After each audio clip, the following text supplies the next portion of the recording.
Hi there, Lindsay here, the Frugal Crafter. Today I have some marker reviews to share. There are a few sets that I've had kicking around the studio. This one just came in. These two I've had from the same company that brought you the pretty excellent watercolors that I reviewed last fall. After I bought those watercolors, showed them off, I was so excited about them, they actually contacted me and asked me if I would like to try some of their other products. I haven't got a chance to review all of them. They also put out the Paul Rubens watercolors, so I did review those, but I haven't gotten to the markers yet, and I thought it would be a good opportunity to do them together, so that way if you are curious about what kind of markers might be for you, or maybe give you some ideas to use the markers you already have, seeing them used side by side I think could be very helpful. And anything that kind of gives you a little boost to either use what you have, or gives you some new ideas, or just educate you about what you might want to add to your stash, I think is a good thing. So I'm going to start off with a review, and then we're going to go into a coloring demo where I'll show you how to color the same thing with both alcohol pens and watercolor pens.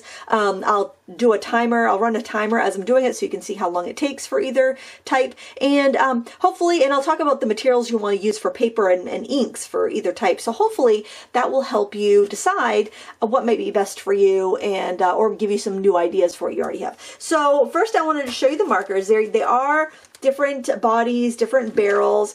This is the newest one. This is the Arrtx set of 80. This runs $33.89. It comes in a wonderful little carry case with a like a linen type of carry case. Feels like a nylon. Feels like it might be pretty waterproof, and looks like kind of a faux leather strap. Now the shape of these markers are unique. I haven't seen any like this before. They're slightly tapered.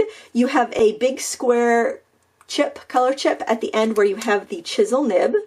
And it's your standard chisel nib like you would see on a Copic or pretty much any other marker out. Then on the other end that's got a round plastic color chip, you have a fine tip. You have a bullet tip. So this is also very similar to what you'd find on most markers nowadays. So no brush tips, unfortunately, but I do find that these work pretty well. The color indicator on these are pretty good. They're not perfect. No marker has perfect color indicators, but like this is 84. I mean, that's not bad. It's not perfect, but it's not bad, and it's closer than some of the other ones out there. I still recommend that you do a swatch. Now the swatch that I did here is on Nina Classic Crest cardstock, and I get this by the ream on Amazon, and you know, you can split it with friends because that is a lot of paper, but you can buy it in smaller amounts from stamp stores, or sometimes if you have a local copy shop that uses this paper, you can buy a few sheets. I think it breaks down to be about 15 cents a sheet when I buy it by the ream. And a ream will last me for years, and I can share it with friends. So that's what I do, but you know, do what works for you. The caps, I was a little concerned that the caps will be difficult to remove, and I do feel like they are a little bit more difficult than other markers because there's no flare and there's no like indent to grip with, but because the barrel is matte, it does help with gripping. But if you do have arthritis or grip strength issues, it may be difficult to remove them. Just want to put that out there. But there is that. The stamps I use to make my swatches are these from Waffle Flower, and I'll link those down below as well. And I use this one more than any of them.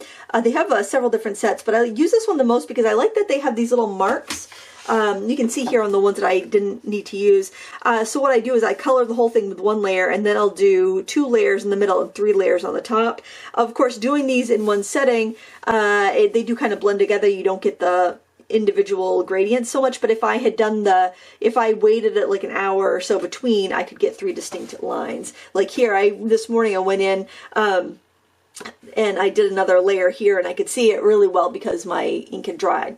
Now the other markers I want to show you also from this company are these Touch New markers, and you've probably seen these around Amazon. They're a pretty popular marker, but the reason I thought these were kind of unique is because they are just the skin and hair tones. So you've got a variety of browns, beiges, pinks, and golden colors. So it's as you can see here, it's just a nice versatile set that if you are like getting started in markers, maybe you started off with Sharpies or Bic markers, or any of the more basic colors, like maybe you got a Prismacolor set of 24 and there are all those vibrant shades, you'd be able to do the skin tones as well.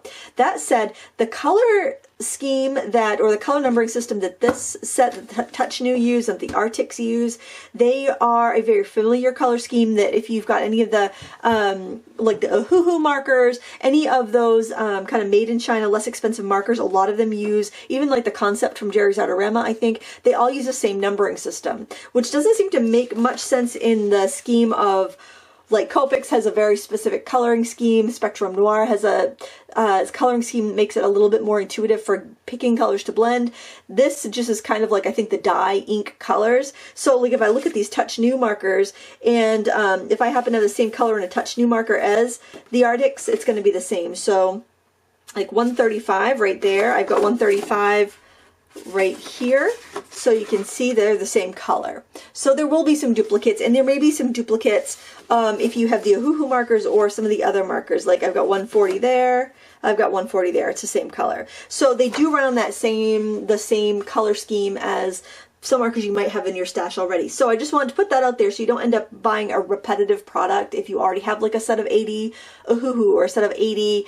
There's other ones, I think, like I've never used the Banyo or the Cali Art or any of those other ones, but they do seem to run on the same color scheme. So I just want to put that out there. The thing I've noticed about this style of markers, the original Ohuhu markers had this style, and I did notice there were a couple dried out ones, and then when I went in to use these, two of the markers were dry on the bullet end. So what I did was I added in some denatured alcohol and then I recolored. Like, let me look at 29 here, because that was one of the ones that were dry that I added some color to, and then I let it sit overnight. So hopefully, oh, you know what, maybe I didn't add color to that one.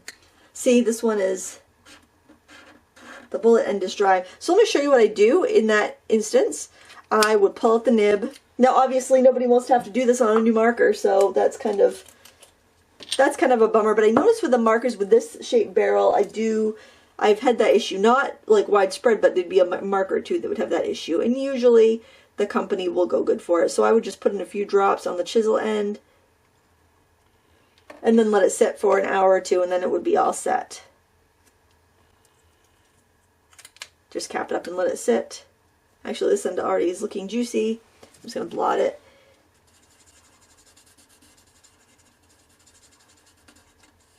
Yeah, that's coloring better. But still, I mean, I think that's why a lot of companies are kind of going away from this barrel size, because I think you occasionally do get a dry one, especially in the lighter shades, which is what you want when you're doing skin tones. So I think it's a good set if you just need skin tones. They blend really well, but you might have that random dry marker, and that's how I deal with it. And I just keep my denatured alcohol in a little glass nip bottle, because it's meant to hold alcohol, so it keeps it from evaporating, and it works fine. And that's what I do. Nobody is going to be tempted to drink it around here. So that's the basic overview of these alcohol markers. I didn't have any dry ones in the Arrtx set. I like the color chips being nice and big, and I also like that it's really easy to see what's the fine tip and what's the chisel tip, and I like to put them fine tip down generally, because it seems like the fine tips, if one's going to dry out, that's going to be the one that's going to dry out, and I tend to use the fine tips more than the chisel tips unless I'm blending a big area. So there's a brief overview on those. I like the Arrtx better than the Touch New, but as far as the skin tone assortment, I think that's a really nice assortment to have. Just beware of an occasional dry marker. Keep in mind, I've had these for about 6 months. I haven't really used them, and they've been sitting on, like, standing up on a shelf. So you want to keep your markers laying flat so both ends stay equally filled. So there's a little disclaimer there. So the other thing I want to show you, and I will show you a demo coloring with these in a moment, is the Arrtx set of 48 water-based markers. Now these are $26.99 for a set of 48, or $14.20 for a set of 24. And I will link up to those in the video description as well. These are like a real brush pen. And so they're water-based markers. They're like the ink that would be like an Tombow marker, but they have bristles instead of, let me show you here, instead of a felt tip. So see, I could spread that around. You can see those individual bristles.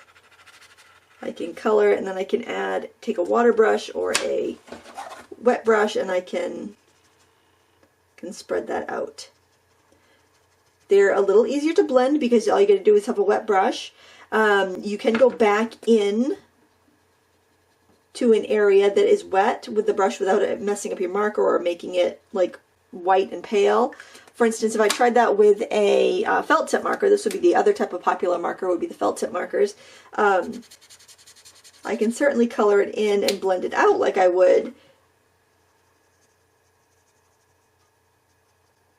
Sometimes it's a little more difficult to blend out a felt tip one just because they abrade the paper a little bit more, but you can see obviously you can do the same thing if you have the Tombows. You don't need to have these two. But if I want to go in and I want to color onto it, it doesn't give me a nice smooth coloring. It's very streaky and it wants to pill the paper. So if I try to go back in with wet, with a marker on wet paper, I'll get these little pills. And that's frustrating when you're trying to color something.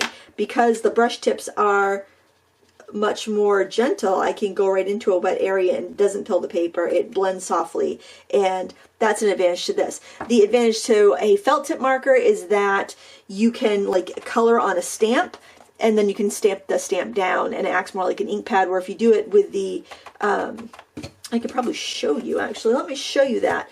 So if I do that with, I'll show you with both. If I do that with a brush marker, it's going to want to repel. So let's get these markers out, these stamps out. We're going to use these on some cards here, and I'll just show you that little example, just so you can see what I mean. So let's do, let me get some smoother paper.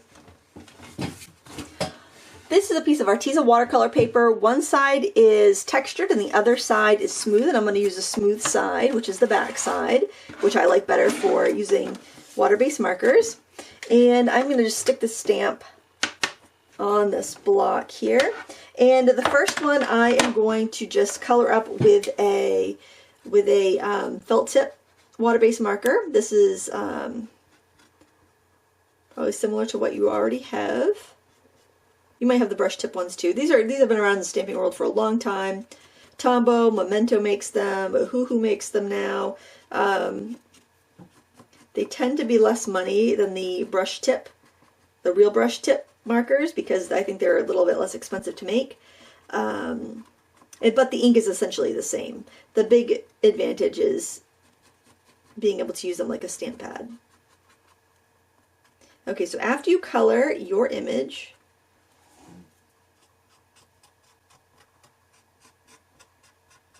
you're going to want to breathe on it to make sure the ink is all moist. And then we're going to stamp it down.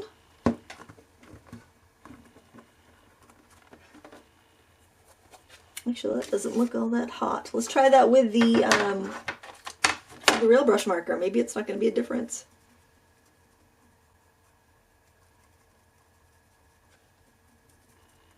This is definitely beating up a little bit more. It's just because I think the ink's a little bit thinner so that it can travel down the bristles. Breathe on that as well.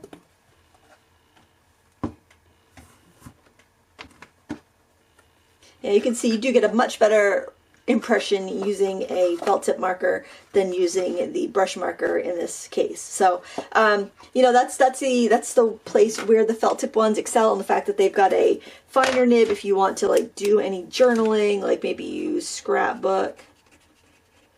You got that fine line too, or you've got the thick line. If you do brush lettering, I would imagine this would be handy, but I don't do brush lettering, so I don't really know. So hopefully that helps you kind of choose what would be the best fit for you. Now let's talk about the type of ink we want to use depending on what markers we're going to use. If you're going to use alcohol pens, you'll want to use an ink that does not interact with the alcohol marker. You want to use a dye-based ink. So this is Memento, fade-free resistant dye ink. I like Tuxedo Black, but any shade of Memento will work fine with your alcohol markers. And if you're going to use watercolor markers or watercolors, you'll want to use a waterproof ink, and I prefer archival ink. You could also use StazOn ink, and there are other waterproof inks on the market, but I like archival. It's always worked well for me, so so that's my go-to ink. So let's first ink up our image with some Memento, and I'm just using this. I'm using this big stamp mount here. This is a Fisker's stamp press, I believe, because I'm working upstairs in my office and my table is not super duper flat, so I just want to make sure I'm going to get a good impression, and it's got a little flex so I can really press on it if I need to. And I'm stamping on Nina cardstock, just like I did my swatches.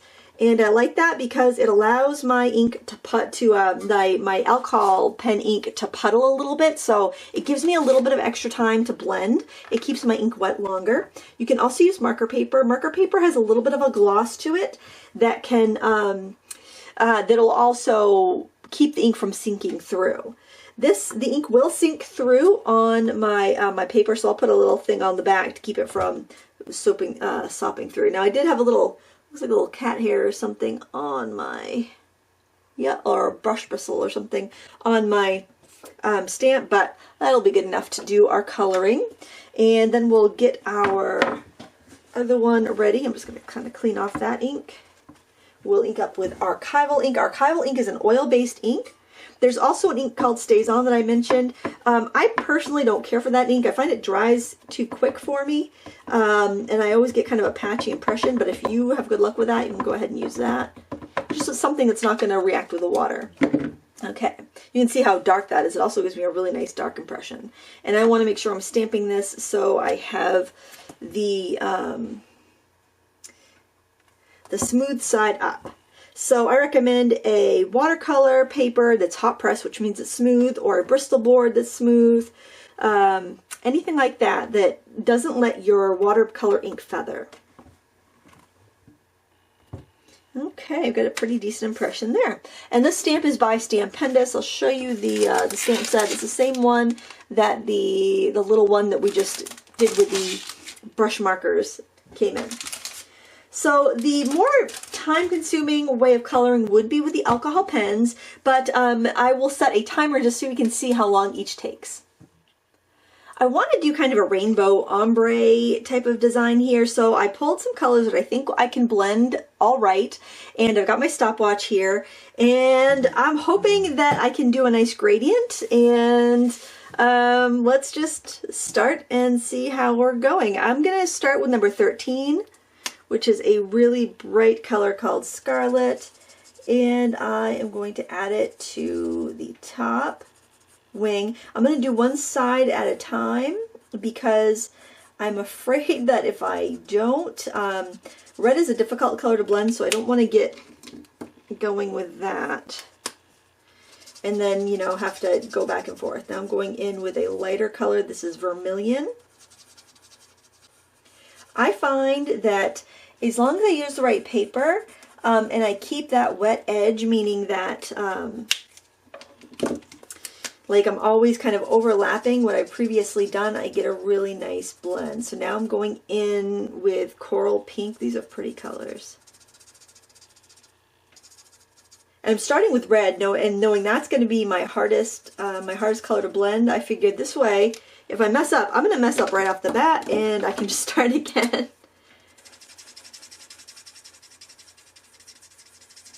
And this color is Peach. I highly recommend, even if the colors look pretty good from the caps, swatch them out anyway, because it just is so much easier to see what you're working with when you have a swatch. Alright, so now I've got some oranges. Now I might need to work back and forth a little bit here, so I'm going to do a little bit of a wide orange area. And I'm going to go back in with my peach, and I'm going to merge those together where they meet, so I get a smooth blend. Now, because this stamp design actually has cells, I could totally just go like color to color.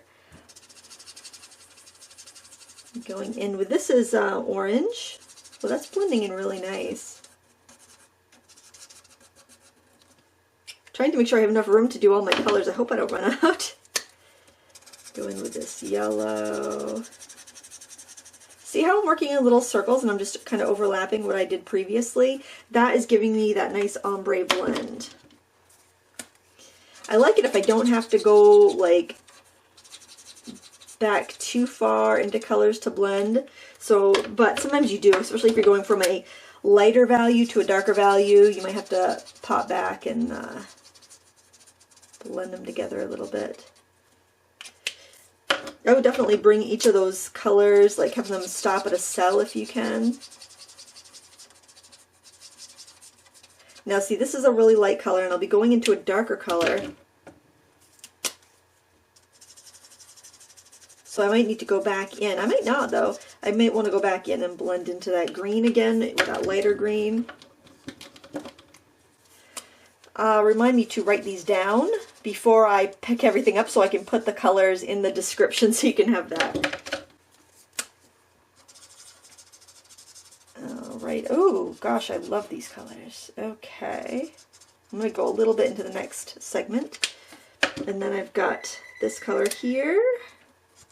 I know the phone is ringing, but I'm not going to stop coloring because I don't want to lose my blend. Because if you stop and you leave it and the ink dries, you're going to lose your blend. I'm going to go back to this lighter color and merge it. Oh, that's so pretty. I really like that. I'll go into this one. So yeah, laying out your colors ahead of time is really handy. I don't think I'll have room for purple. I'm going to go back into that previous color just because it's a little bit lighter. When you go into a darker color, I find you often need to go back with a lighter one and help it jump the gap there. Also make sure, I'm going to have to make sure I have all these marker caps on good. Really pretty colors here. Oh, I'm really thrilled at how well this is blending. I think I'm going to put away the 70. I think that's a little bit too... Did I just use that color? I think that's a color I just used. Yeah, pretty sure I just used that color. Go into this one here.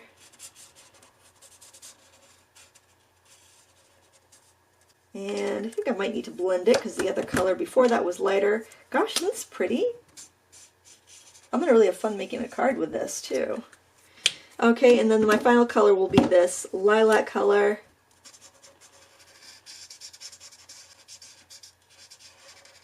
All right. And I think I might blend back a little bit. Lilacs. Purples are really difficult. Whoops. And sometimes if you do have trouble blending, using that chisel tip can be helpful. There we go. But look at that. I mean, that was a full spectrum blend. And that took me 5 minutes and 23 seconds for that half. I'm going to go ahead and finish that half off camera, but I'll leave the stopwatch running and I'll be back in a second. All right, total time was 11 minutes and 30 seconds. 11 minutes, 30 seconds to do this one in alcohol pen. Now, I did go in with some black in the center where the ink had skipped, but it was darker than my stamping ink, so I'm not crazy about that, but I think it's still going to be cute on a card. And there is the alcohol pen demonstration. So now we're going to do it with the water-based markers. And again, I'll do one side on camera, and I'll finish the other one off camera, and then we'll see how long that one takes. I'm going to hit start, and I've already laid out my colors, and I'm going to start in with a nice bright red. It's about, I would say, kind of like a carmine color, and then we're going to go in with orange. Just kind of pull that color down a little bit. Now I can use a brush with a water brush if I need to, but these colors will blend really well on themselves. If I was just going lighter, like fading out a color in a single color ombre, I would just use a water brush.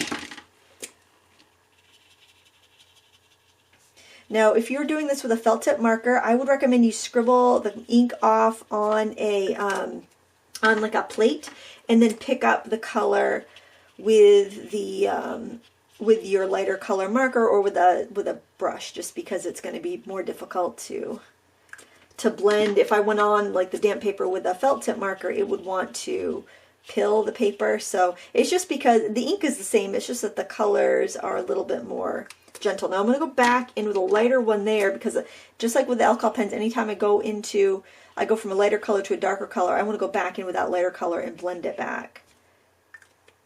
And then just put it back in order. because that way you will be able to see where you've been. I might be able to actually get some pinks into this blend because I seem to have a little more room. And I'm doing little circles, and I'm on watercolor paper. Now I'll be going into, you know what, I think I've got a little line there, so I'm just going to blend that over a little bit. At the end, if I see that I want to, did I do this color? I think I did. In the end, if I feel like it didn't blend enough, I can go back in with a water brush. So here, going in with a darker color, I want to go back in with this lighter shade and merge those two together. Now, when you're working with the water-based markers, you're not going to have quite as much leeway, as much open time. And by that I mean you can't work it quite as much as you would with the alcohol pens, or you will end up kind of disrupting the paper a little bit. Let's see, did I do this one? Yes, I did do that one.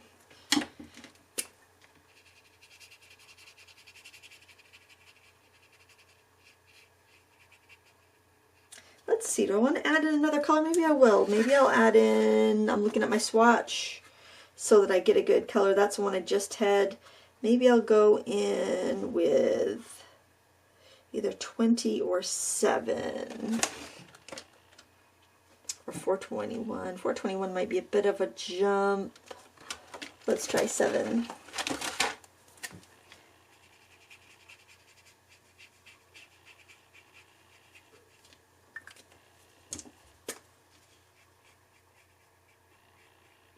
There. Okay, so that half took 3 minutes and 27 seconds.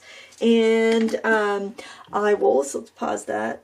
Let's pause that. I am going to do the other half of this, and we'll see you when that's all done.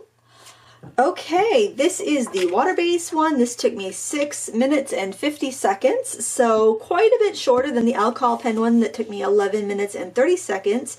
I got a much brighter look here. It seems like the water-based markers did seem a little bit brighter on the watercolor paper than the alcohol pens, but honestly it just goes by, you know, what paper you're using. What if I used a marker paper, this would probably be a little bit brighter because all the ink would pool at the top. If you look at the back side of the paper, your alcohol pens on cardstock will bleed through. You kind of need that bleeding through to the back in order to get that those blends. And it actually, isn't that pretty? Wouldn't that be pretty on an art journal page if you did this on one side and then the back side of your page you had that, and then you can embellish it. But there you go. It's the same technique, 2 different markers, 2 different types of markers on different papers, both very pretty. And I'm going to go ahead and make some cards with these because I think they'd be so fun for spring, or maybe St. Patrick's Day, which is coming right up. And I just basically want to show you the difference between these 2 marker sets. Again, make a swatch. No matter what kind of marker you have, make a swatch. If they have numbers on them, I recommend writing on the swatch. If you have a marker, these have the indications on the end. If it doesn't have an indication on the end, I would cut these swatches out. I would cut it out and I would tape it with like Scotch tape onto the barrel so you can see exactly what you have. It'll really make a big difference when you're coloring. And in the video description, I will write down the numbers of the colors I used so that you can copy that. Like I mentioned, a lot of markers use the same numbering system, a lot of the less expensive ones. So if you have a different brand, you could probably use those numbers as well. So it'll be useful for you no matter what. So I'm going to make some cards with these, and I will pop the pictures in on the video so you can have a look at them. They are fun, and I highly recommend giving this coloring technique a try and using what you have. And if you don't have anything, then consider these products because they worked pretty well. Thanks for watching. Please give me a thumbs up before you go. And until next time, happy crafting.